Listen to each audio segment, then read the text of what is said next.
where any card can be a resource, but instead of it being only a resource for that turn, you just flip it over and it's a land for your turn.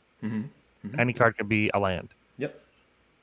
That's how Grand Archive works too. I think most new games mana systems basically like Mana Screwed doesn't exist anymore. So. Oh yeah, I think TCG, I think MTG is grandfathered into being fucked with Mana Screwed. I don't think they can ever change it. Yeah, and at this point, they can't take it back. They can't really change the system in any dramatic mechanical way. It's definitely set in stone. It is what it is. I mean, you look at the back of any Magic card, and it's got your 5 different types of mana right there. I mean, land is so natural in Magic the Gathering that you can't really separate them, and it's definitely doing a disservice at this point. I feel disagree. Oh, well, tell me why, Bob. Hot take. All right, I like it. Well, you'll get that a lot from me, Mark.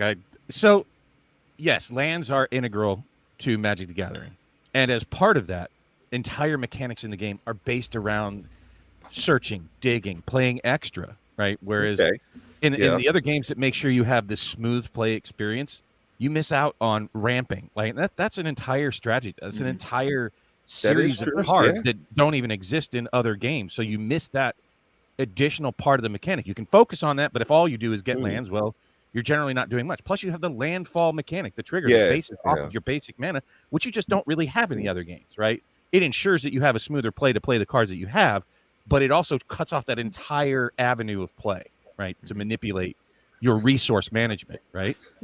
And you do that in other games. Like, let's think about it. Think about games like Civilization or Age of Empires, where they're all about resource management, right? That's the major part of it. Getting more resources than the barbarian tribes around you. Their entire games are built on that. And so I wouldn't say it doesn't get service. If you're playing like Age of Empires and you get spawned with no wood next to you.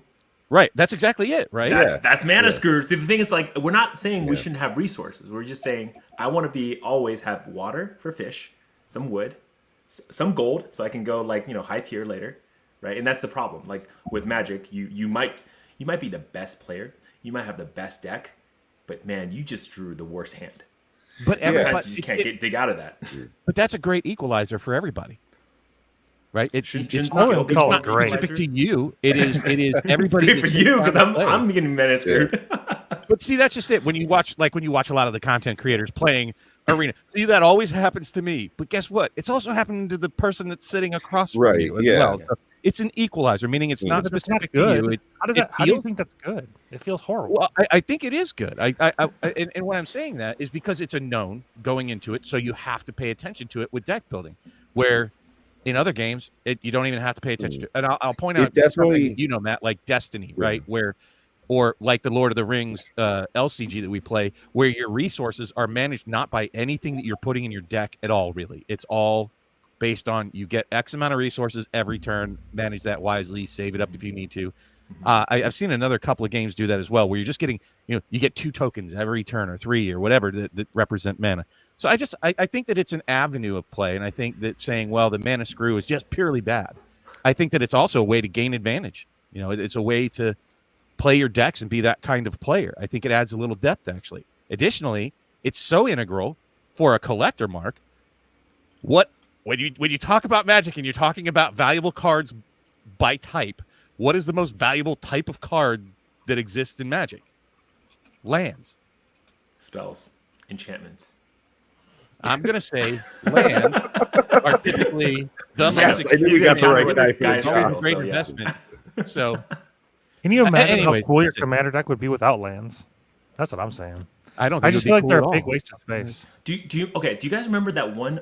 I feel like it was a special arena thing where you just cast spells. You get like 1 spell turn. Yeah. And nobody plays it, by the way. So they removed mana screw. And I really liked it. I was like, this is cool. You might like it, but it's not played often.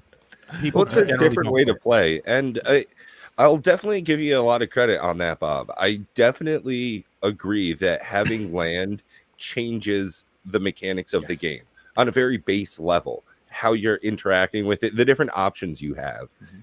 Landfall, absolutely. You can't do that same type of thing without lands. Yeah, it totally makes sense. But on the flip side of that, the evenness of Flesh and Blood, when you have the mild variation of your pitch costs, which is similar to your land, but way less variation in that. You're still getting something off of it. All What I I'm was saying is I thinking- think it adds a dimension to the game. I don't think it's purely bad, is what I'm saying. It may not be for you, but engage with you lands could the way you exile want a to. card from your hand, get a land, boom, landfall still exists. Well, And there of are course, only some once per turn. there's some fab decks where your pitch color matters. So if you're playing red pitch cards, you get like +2 attack for that turn. So there are definitely some synergy that's taken from that in other TCGs. I think that there's just an evolution, and it's a different style as well. It slims down the deck so much. Like you're seeing with Alpha Clash, their constructed decks are 50 cards. Flesh and Blood is, I think, 80. So even their Blitz decks are only 40. So having no land in it slims your deck down a whole lot. So on the collector side, that does make things a lot easier. Cheapens up the product line. Okay, players. but then for those that are there for Collectors don't want it to investment, be cheap. Yeah. people always want cards to be cheap when they're buying them, but then they want them to be worth something when they go to sell them. Can I tell you how Grand Archive Nope. solves this You- problem? you- no, we didn't bring you on the show to talk to us. All right, look, No, let me go tell you, guys. Okay. So as Bob, as you're saying, lands are the most expensive, coveted thing in Magic, right? And recently, I've had an epiphany. So Grand Archive has a bunch of these kind of like basic things. Imagine them as lands. Everyone's going to run them. Your base element, your heroes that you evolve into, these are all commons. Everybody has access to all of them. Effectively, there's no like super rare version of it. But Grand Archive makes like the most pimped out version of these cards. I think like texturized, flashy. Like basically at this point, if there's a hologram that pops out of the card, I'm not surprised, right? That level of flashiness, also on the most basic things. So you could have a deck where you could see these cards that you can drop down every single game, right? And it's like, look, okay, so for example, look up Lorraine. Look up Lorraine level 3, for example. Just Lorraine as a champion. You're going to pop these cards every single time. And then it's just going to be an insanely cool thing. Or it could be a 20-cent thing that nobody cares. So that's the base version. But look on the bottom here. Go scroll down a little bit. A little bit more. You see all there? You have all this. Oh, like, yeah. All these different versions. Correct. And if you look at, there should be one where it's like, I don't know why I don't see it. Yeah, there you go. Check that out. So this is their like collector super rare. So these are serialized, gold signature, and the whole frame is like different. And there's different versions of this stuff. So like the basic version, super easily expired. Every player can have it. So all the players are happy. They are literally 0. But this version, for example, I think it's like 2,000. 3,000, something like that. Maybe 2,000 is pretty low. I feel like every Grand Archive player right now who's watching this and they're like, Mark, stop like ripping people off. Yes, agreed. But yeah, like this one, because serialized is going to cost a lot more. And that's how they solve this problem. In fact, the tournament that's coming up in end of September this year, there's going to be 4 or 16, I think, total fire elements that will ever be given out. And it'll have like Ascension, the tournament name, top 8 on it. And it's like a fire element is like the most basic like card you can have. It's basically like a swamp, right? Or a mountain.